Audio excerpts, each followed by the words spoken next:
దయచేసి క్రమశిక్షణ రాహిత్యంతో దయచేసి నాకు తలపోట్లు తీసుకురాదు. ఎందుకంటే నేను నా రక్తాన్ని కూడా పక్కన పెట్టేయగలను, గుర్తుపెట్టుకోండి.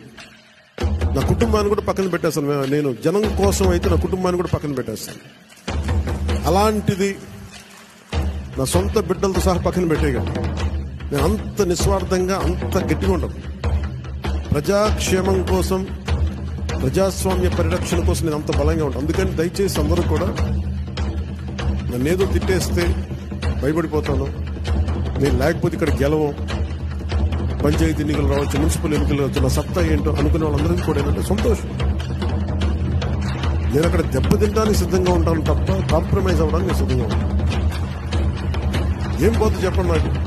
ఈ రోజున 21 మంది ఎమ్మెల్యేలు, 2 మంది 2 ఎంపీలు అయ్యారు. ఇవన్నీ గెలవకపోతే ఏమో అయిపోతాం. ఫలితాలు ఇంకొకలా వచ్చింటే ఇలా ఉండేవాడు, ఏం మారేది కాదు. ఎందుకంటే దయచేసి అందరూ పెద్ద మనసుతో అర్థం చేసుకోండి. నాయకులందరికీ కూడా దయచేసి